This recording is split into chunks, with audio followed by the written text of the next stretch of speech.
Κάνω μια ερώτηση. Τα υφαλοκρώματα που χρησιμοποιούμε τώρα στα σκάφη, σε ποια κατηγορία ανήκουν τα καινούργια? Τα υφαλοκρώματα νέα γενιά δεν ξέρω αυτό το είναι. Δεν το ξέρω, δεν το γνωρίζω. Δεν έχω ασχοληθεί ποτέ, δεν έχω κάνει αναλύσει. Εγώ έχω ασχοληθεί κατά κύριο λόγο με οργανοφλωριωμένες, πολυκυκλικούς δηλαδή τετραγωνικούς και φυτοφάρμακα. Υπάρχει πρόβλημα στην κατηγορία 1. Είναι το TBT, το τριβούτυλο κασίτερος. Αλλά γενικά ο κασίτερος και οι ενώσεις του, αυτή τη στιγμή πιστεύω, το άλλο που κάνουν τα εξής. Τα πρώτα υφαλοκρώματα που στηρίχθηκαν σε ενώσεις χαλκού. Από εκεί βγήκε το πρόβλημα.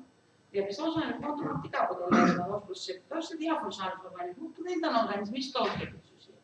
Δηλαδή αυτοί στοχεύανε στα άλλη που σημαντίζει, στο ΜΑΤ αυτό που δημιουργείται, αλλά επί της ουσίας βλέπαμε και στην γύρω περιοχή όπου σταθμεύανε τέτοια σκάφη, ότι υπήρχαν σοβαρά προβλήματα, ας πούμε, αναπαραγωγή στον οργανισμό. Δηλαδή κάποια φαινόντουσαν να κυκλοφορούν μόνο σαν ένα σετ με ένα φύλλο. Ήταν η λεγόμενη αντιστροφών, η δράση, ας πούμε, στο ορμονικό σύστημα των οργανισμών. Έτσι. Οπότε θεωρήσαμε ότι κάτι παίζει, μετρήσαν συγκεντρώσεις, διαπιστώνουν εξαιρετικά ψηλές στις περιοχές αυτές και θεωρούν ότι σαν κύριο υπεύθυνο συγκεκριμένη ουσία. Άρα γίνεται διακοπή, απαγόρευση της χρήσης. Απαγόρευση της χρήσης θεωρείς ότι το απαγορεύεις, δεν ξέρεις αν ο άλλος στηρεί. Έτσι.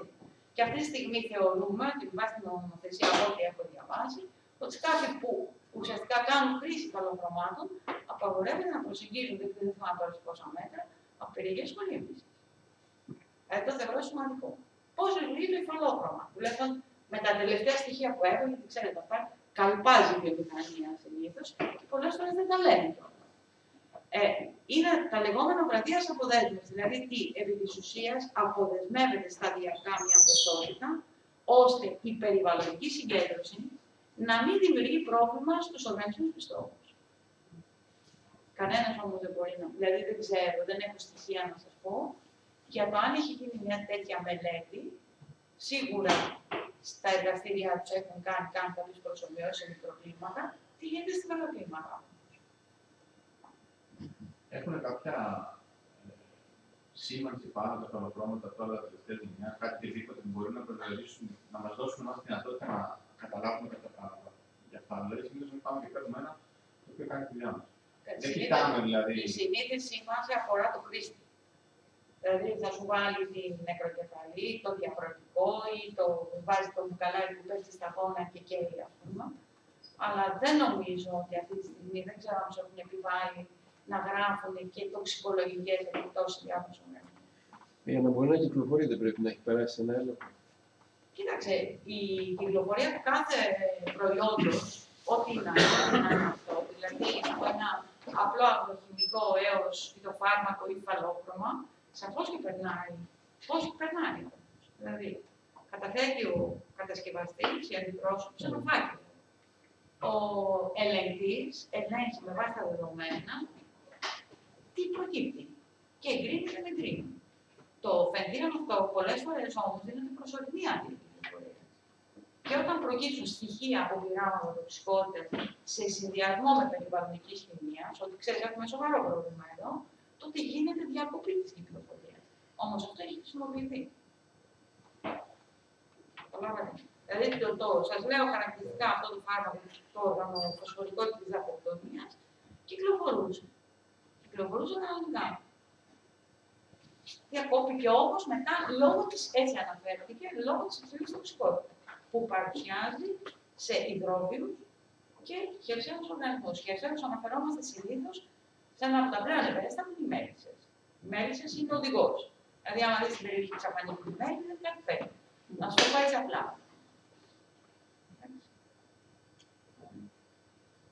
Είδαμε κάποια νούμερα από μερικές χιλιάδες μέχρι κάτι εκατομμύρια για τις ενώσεις που απορρίπτονται, που έχουν εντοπιστεί στο περιβάλλον. Αυτές είναι σταθερές ενώσεις που δεν αντιδρούν μεταξύ τους έτσι πως έχουν βρει ή μπορεί να έχουν και παράγωγα αποτελέσματα, δηλαδή δύο μεταξύ τους. Κοιτάξτε, μία ουσία θεωρούμε ότι μπορεί να είναι σταθερή, μπορεί όμως να διασπάθει και να δει μεταβολίτες. Τα προϊόντα. Τα νούμερα αυτά είναι. Εδώ τα νούμερα αυτά αναφέρουν σε ουσίες που έχει παράξει η βιομηχανία. Για κάποιο λόγο. Δηλαδή, να σας πω κάτι πολύ απλό. υπάρχουν κάποιες κατηγορίες ενώσεων οι οποίες είναι εξαιρετικά τοξικές και ορμονικοί μιμητές. Η πιο κλασική που αναφέρεται στις διάφορες εργασίες είναι η ενέιλοφενόλη. Η νόνιλοφενόλη, να σας την πω έτσι γράφεται στα αγγλικά. Αυτή τι είναι? Ουσιαστικά είναι μία κατηγορία οργανικών ουσιών που είναι συστατικό επιφανειακά οργανικών ουσιών. Δηλαδή χρησιμοποιούνται στα πολυπαθητικά, στη βιομηχανία, δηλαδή στα υφάνσιμα, στη παραγωγή φανσίμων, ας πούμε, τη χρησιμοποιούν για να βρέξουν, εφηγράνουν το υφάσμα και να βρει πιο καλό χρώμα. Έχουμε καλύτερη, πιο αποτελεσματική πρόσφυση του χρώματος, σταθερότητα, δεν θα πας εσύ να πεις κόπο το μπλε που ξέρεις. Λοιπόν, εμείς ας πούμε που κάναμε μια πτυχιακή και ήθελα έτσι να δώσω να σου πω που θεωρείται αυτή τη στιγμή από τις πιο επιβαρυνμένες περιοχές, δεν υπάρχει καταγραφή του τι πρώτες ύλες χρησιμοποιούν διάφορες μηχανές. Πας διατισμαντήρια. Δηλαδή λες, αυτός έχει βάφη, ωραία. Τι βάφη, υφάσιμα. Τι υφάσιμα, ξέρω εγώ, χασές. Τι μπορεί να χρησιμοποιήσει στη βαφή, αυτό και αυτό. Και τα βάζεις. Θεωρείς και εσύ ψάχνεις να δεις ποσότητες, περισσότεροι δεν δίνουν στοιχεία. Αυτή τη στιγμή δεν υπάρχει, πιστεύω, σε όλη την ελληνική επικράτεια κάποια έκθεση που αναφέρεται στις ποσότητες. Που το θεωρώ πολύ σημαντικό, γιατί αυτό που σας είπα, όταν πάμε εμείς να μετρήσουμε, επειδή όλα αυτά απαιτούν χρόνο και υψηλό κόστος, θα ρωτάμε το ποιο. Τι δραστηριότητες έχει περιοχή. Για παράδειγμα, έχει, ας πούμε, ξέρω εγώ, αγροτικές δραστηριότητες. Τι χρησιμοποιούν? Έχεις αστικό ιστό, ας πούμε, που είναι σημαντικός. Ακόμα και ο αστικός ιστός συνεισφέρει με διάφορα. Έχεις, ξέρω εγώ, κάποια άλλη δραστηριότητα ή θεοκαλλιέργηση. Θεοκαλλιέργηση χρησιμοποιούν εντομοκτώνα ή αλγοκτώνα για να σταματήσουν τα μάτια πάνω στους κλωβούς. Εγώ δηλαδή πήρα τη λίστα των ουσιών που χρησιμοποιούν και πρόβατα. Εντάξει, μπορεί να μου πει κάποιος, αν τα χρησιμοποιούν σωστά, σαφώς. Εγώ όμως διατηρώ επιφυλάξεις στο κατά πόσο ο καθένας λειτουργεί σωστά.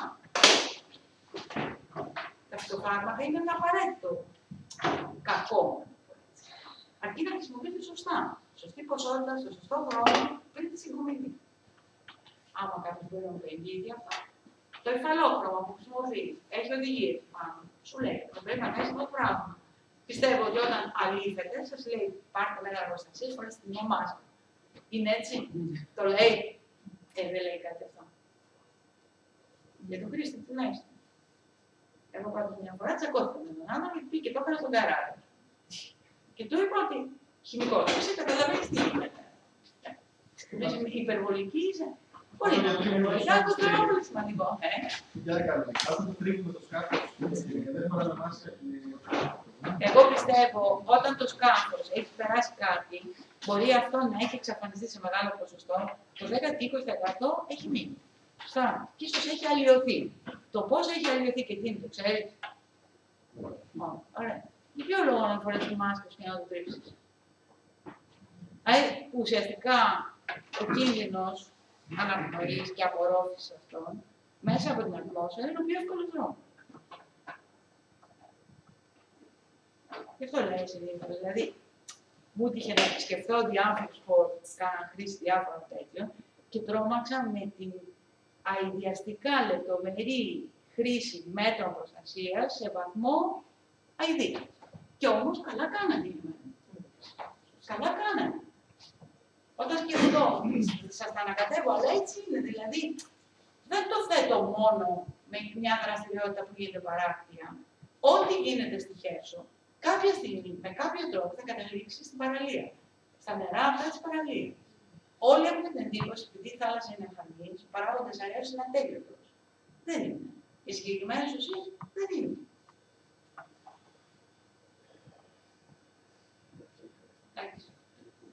Και μια περίπτωση της λόγους, πώς καθαρίζουμε?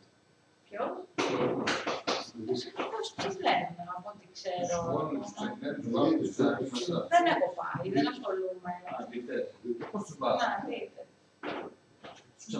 Πάντως, όσοι ασχολείστε, τουλάχιστον εγώ έψαξα να βρω, γιατί κάποια στιγμή θέλω να κάνω κάποια πρόταση για κάποιες ουσίες εντομοκτών που χρησιμοποιούνται και είχα ακούσει ότι χρησιμοποιούνται στην ίδια δραστηριότητα.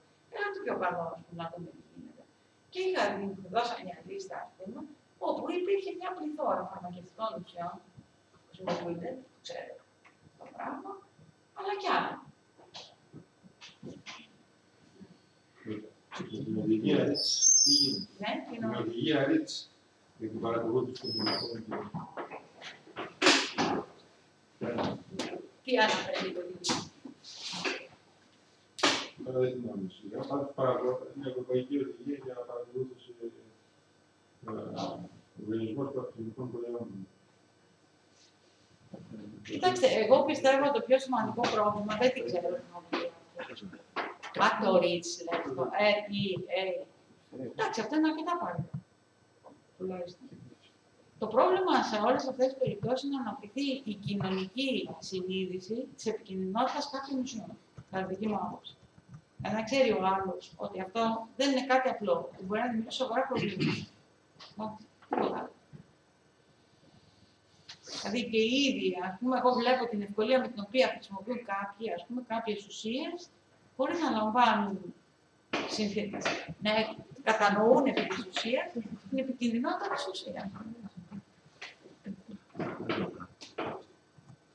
Και εντάξει, είναι πολλά, δηλαδή, τι να σας πω τώρα, μου έχει τύχει σε περιοχές, ας πούμε, να κάνω μπάνιο και να ελιμενίζονται, ας πούμε, σκάφη, τα οποία ήξερα από την εικόνα που είχαν ότι έχουν χρησιμοποιήσει παραπράγματα. Και δίπλα παίζανε μία.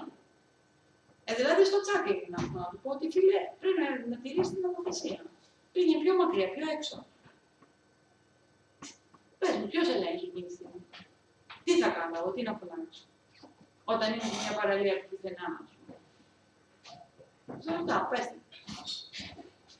Ναι, αυτό ίσως έπρεπε να είναι η απαγόρευση πιο πάνω. Να μην πηγαίνετε αυτό το κεφαλόχρωμα ή να μην επιτρέπετε. Κοίταξε, για να απαγορευτούν, αποκλείεται. Όταν ο άλλος σου εγγυάται ότι από τον έλεγχο δεν προκύπτει πρόβλημα, έως ότου ανακαλυφθεί ότι δεν προκύπτει πρόβλημα, αυτός κυκλοφορεί νόμιμα το προϊόν του, το αγοράζεις. Από εκεί και έπειτα είναι θέμα, εσύ, αν γιατί το χρησιμοποιείς, θες να το χρησιμοποιείς, πολύ ωραία. Θα τηρήσεις και την νομοθεσία όμως. Δεν θα πας εκεί που είναι λόγω, να βαθμεί τα νερά, που. Πώς να το κάνουμε? Τα τελευταία γενιά υφαλοκρώματα ποτέ στηρίζονται στο ότι ό,τι κολλήσει πάνω φεύγει μαζί με το υφαλόκρωμα. Σαν ένα σουμαλεύει. Ουδέτερο. Και πού πάει αυτό? Αυτό δεν είναι το επόμενο ερώτημα. Υποτίθεται είναι ουδέτερο, είναι, δεν είναι επικίνδυνο Λοιπόν, και η ιδιότητά του να αποκολλάται και να φεύγει μαζί με ό,τι κολλήσει πάνω κάνει το σκάφο καθαρό. Εγώ ρωτάω το εξής, ότι αυτό αποδομείται σταδιακά. Έτσι, μέχρι να πάρει ένα δοχείο και κάνει αυτό το πειράμα. Και το αφήνει. Κουνιέται. Δηλαδή έχει την κυματική φυσή, την επανεώρηση, αν είναι αμμώδηση. Και η άμμος θα χτυπάει ένα πράγμα, το γυαλί το βλέπετε πώς το κάνει. Ποιος μου λέει εμένα ότι αυτό δεν θα αποδομηθεί στα εξών συνεδέθη και άρα η ουσία θα βρει διέξοδο μέσα στο νερό ή και στο κομμάτι κάποιο ελέγχο? Είναι δεδομένο ότι θα φύγει, απλώς όπως είναι ουδέτερο στοιχείο. Απλώς αυτό ξέρεις τι μπορεί να σου πει, ότι αυτό με το που θα βρεθεί μετά από τόσο χρόνο θα διασπαστεί και θα μείνει το 50%. Το πρόβλημα εκεί, ξέρεις ποιο είναι? Ποιες είναι οι ουσίες που παράγει? Τι τοξικότητα έχουν? Αυτά, παιδιά, είναι μια αλυσιδωτή αντίδραση που δεν έχει τέλος. Άρα, εγώ θεωρώ το καλύτερο, τουλάχιστον εγώ αυτό που προσπαθώ να κάνω είναι προσπαθώ με φιδό να χρησιμοποιώ οτιδήποτε. Και δεν πείθομαι από αυτά που μου στρέφουν. Απλώς. Για τα υπολογρώματα, στο τέλος του 1997, ξαναγάλουν το λατρεία για έρευνα για να βρουν ουσίες που να μην είναι τόσο τοξικές, αλλά το ίδιο αποτελεσματικές. Κοίταξε, είναι όπως λέμε, δεν μπορείς να πετύχεις τα πάντα. Γι' αυτό και μέχρι να βρεθεί κάτι αντίστοιχο, πιο λιγότερο τοξικό, δεν μπορεί και να το απογορεύσει. Όχι. Από τη στιγμή που ο άλλος εγγυάται και έχει δεδομένα που αποδεικνύουν το αντίθετο, εκτός αν στην πορεία ανακαλυφθεί ότι οι υποθέσεις που έκανες και τα συμπεράσματα της προηγούμενης μελέτης πολλές φορές έχει απορριφθεί, αλλά δεν είναι.